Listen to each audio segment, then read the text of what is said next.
What's up? My gosh, nasa center ako ng camera. So, hello mga Powerpuff Girls! So, for today's video, ang haba na ng video ko since nag-upload ako ng video sa YouTube.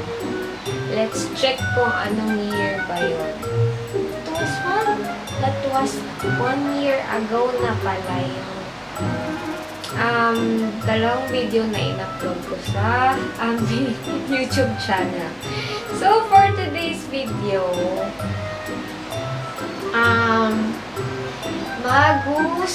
who's most likely to cut edition? Wow.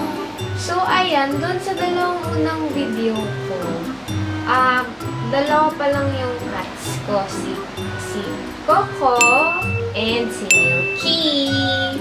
So, yan, for today, meron tayong introduce din na new cat. Actually, last year pa siya namin in-adapt. Yeah. Pusha! This is, wait lang, magpakita, and nagalaw mo yung camera. Tada! This is Coffee, the Coffee Cat! Ang favorite part, Coffee, kasi she's a female cat, yan, and she's a Siamese cat. So, yan, Coffee kasi, yung fur niya is naging color parang kape. So, yan, ayan po siya. Siya ang bunso sa tatlo. So, yan, nasa background ko pa si Coco. And yan, si Milky yan dun sa window. Yan, si Coffee dito lang sa side. So, yan, let's start! So, who's most likely to, may 15 questions akong, ay nagtanong ako kay ChatGPT kung yung mga who's most likely cat edition. So, meron tayong 15 questions dito. So, yan. First is, who's most likely to knock something off the table just for fun? Sino kaya?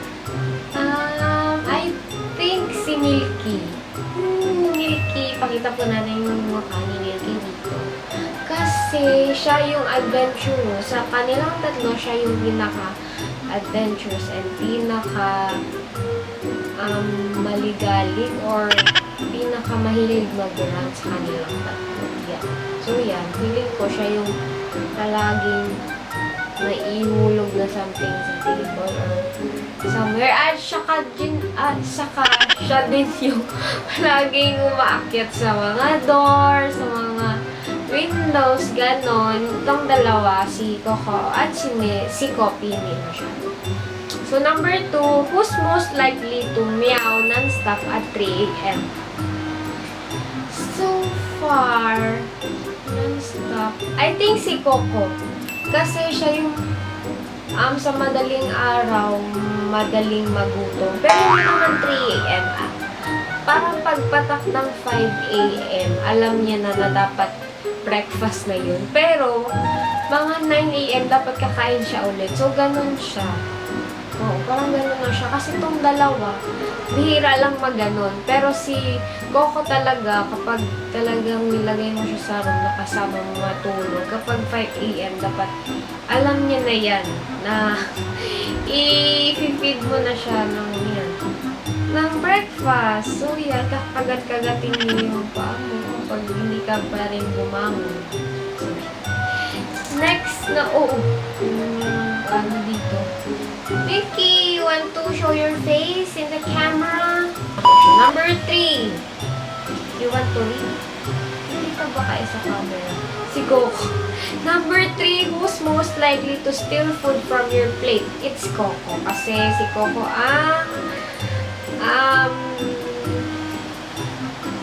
sa bird sa Bicol, Paraunas, or mahilig siya mag-steal ng food talaga. Siya kapag,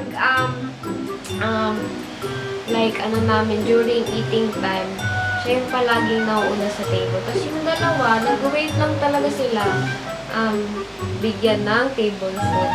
Tapos, pero siya hindi. Wala siyang pigil talaga. Hindi ko alam kung sama sa camera. Pero yan.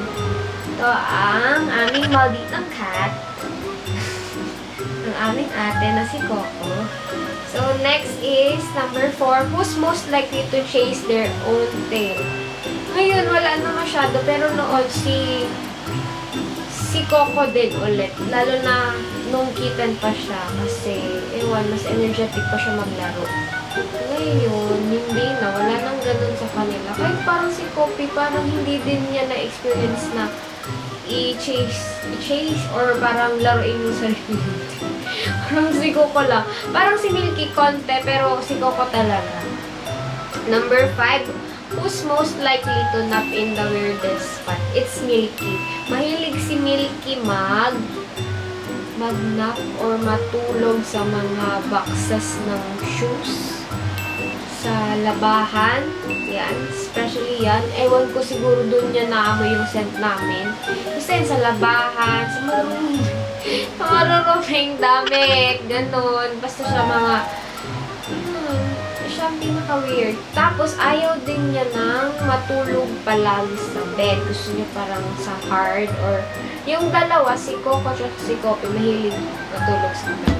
Pero siya, malayo siya dito sa floor, dito sa may chair, but sa something na parang hard yung mafe-feel niya, hindi yung soft. Pero kaya ewan ko dyan talaga. Number 6, who's most likely to purr the loudest when cuddled? Actually, walang masyadong nagpupurr sa kanila. Oo. Bihira lang. Pero I think yung ma-purr, si Milky. Si Milky kasi, ewan sa kanya. Itong dalawa, ewan ko din kung bakit sobrang bihira mag-purr. Pero palagi ko talagang naririnig si Milky. Next is, who's most likely to ignore you when you call their name? It's Milky again. Alam niya naman yung name niya, pero hindi siya tumitingin. Ito talagang dalawa, especially si Coco. Alam na alam niya yung name niya. Kapag tinawag mo siya agad, Coco, titingin siya. Hindi naman, minsan kapag nagmamaldi tayo, hindi siya tumitingin agad. Pero si Milky talaga, tigaan niyo na lang yung tail niya. Ibuwag niya lang yung tail niya pag tinatawag siya. So, yan. Next is, who's most likely to run around the house at midnight? Recently silang tatlo, lalo na si Milky, dahil sabi ko kanina siya yung pinaka-adventurous sa kanilang tatlo. Siya yung pasimuno lagi ng mga away, hindi naman away, yung parang mga lambingan nila ata or laro, playtime.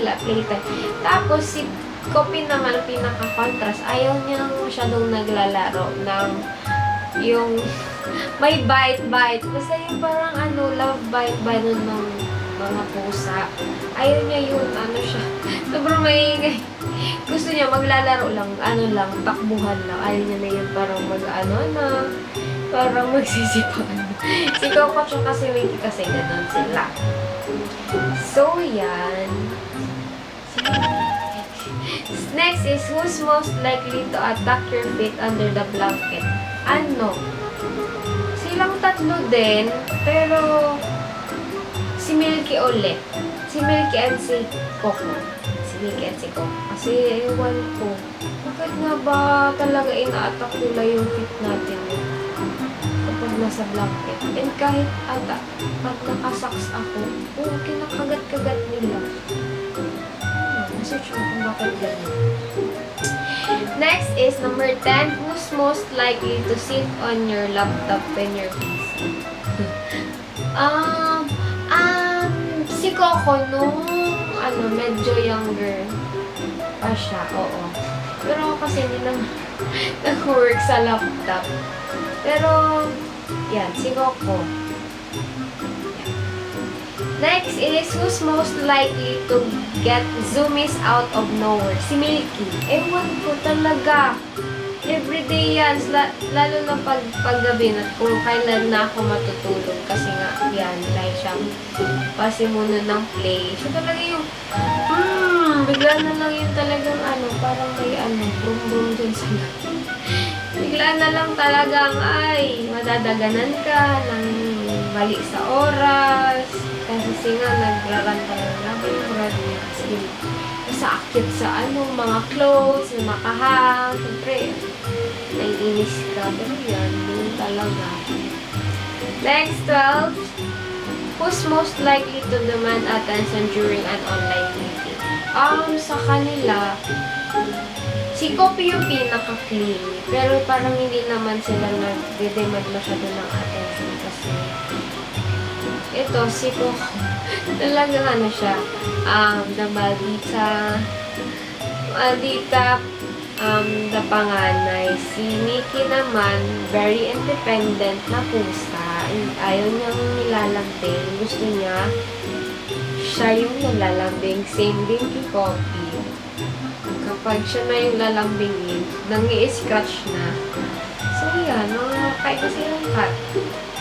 Sila yung gano'n na parang pag hindi na nagbigyan attention.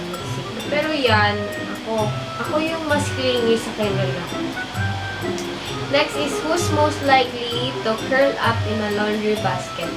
Yun, si Milky nga. And recently din, si Kopi, feeling ko nahawa siya kay ate Milky niya. Gumagaya din na nahilig din mag-curl up or matulog talaga sa laundry, sa washing machine or sa laundry basket. Second to the last, who's most likely to bring you a gift, toy, or something else? Parang wala. Parang wala naman dahil ewan ko dito. Pero okay na nga yun kasi parang walang unexpected na toy na mga ipis, mga ganon. Pero talagang mahilig talaga. Pinakamahilig na kapag may nakitang ipis, yung nakakalusot na ipis dito sa bahay. Si Milky, pero I think hindi na nadalid sa akin. Kaya talagang making sure na dapat palagi malinis ang bahay para hindi din sila yun, paglaruan yung mga ipis kasi alam ko concern din sa kanila kahit po sa last, who's most likely to be the king or queen of the house? I think lahat sila. Pero syempre yung pinaka second cut kasi namin dito is si Coco. Kaya siya talaga yung queen. Pero they're all feisty, I think, in their own way. Pinaka-feisty lang talaga yung si Coco. Yung hindi mo talaga siya mahahawakan ng 1 minute or kahit 10 seconds. Kapag, I think, gusto niya lang or kapag may kailangan siya, dun lang. Pero talagang siya talagang nagbubukod tangi sa kalahat-lahatan. Coco da Maldita. So, ayan. Hindi ko na pala na-flash yung So, gaganito yung mga picture nila. Pero, editor, please. Malagay yung mga picture every time na binabagit kayo. Anyway, so, yun lang. For today's video, ang ating Who's Most Likely to Cat Edition. So, ayun. Na-introduce ko na din ata sa previous vlogs na video yung mga cats ko. Pero, dahil nga meron tayong dagdag na cat dito, which is si Kopi, introduce ko lang ulit sila. Our panganay or our ate here is Coco. Tawag ko kasi sa kanila is palagi may PA sa unahan ng name nila, which is si Coco. Pa-flash na lang ako ng picture. Hindi ko mabubuhat. Next is si Milky. Pa-Milky. And lastly si Pa-Kopi. So, yan. Ang age nila si Coco is 4 years old. Si Milky naman ay 2 years old. At si Kopi naman ay 1 year old. So, yan. Bang information. Yung breed nila, when it comes to technicality ng breed nila, hindi ko alam. Pero yung lang, yung normal na alam ko, si Coco is Puspin. Si Milky is half Puspin and half Persian. Kasi yung mother niya Persian. And si Kopi ay Siamese. Hindi ko alam kung may din siya half. Pero alam ko lang kung Siamese siya. So, yan. Siguro, experience bilang a fur mom for 3 cats.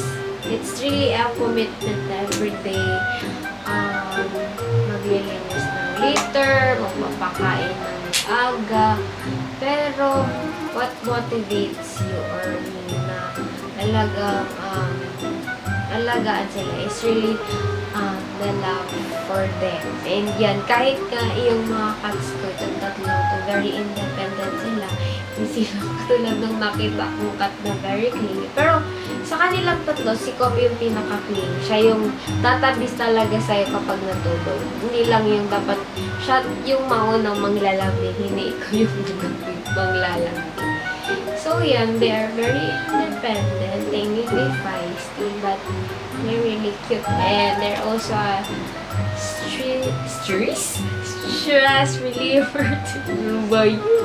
Stress reliever din. Kahit yan, kapag galing ka sa labas. Ako personally, parang ayoko umalis ng bahay ng more than 8 hours or like more than 24 hours na hindi sila nakikita. Ewan. Sila talaga yan, fur babies natin, fur babies namin dito sa bahay. So, ayun, yun lang, dami ko nung sinasabi. And kung meron ko kayong gustong malaman about sa mga cats namin dito sa bahay, yung tawag ko silang Powerpuff Girls. Pero I think I need to rename the YouTube channel to be more catchy. Pero I don't know. Comment down below sa manonood nito. Mag-comment po kayo kung anong pwedeng name. Itong triplets na to, itong tres Marias na to. Maybe yun na pwede na yung maging name. But yeah, I will try my best to upload more videos about them. So, ayun lang. Thank you. Bye-bye. God bless.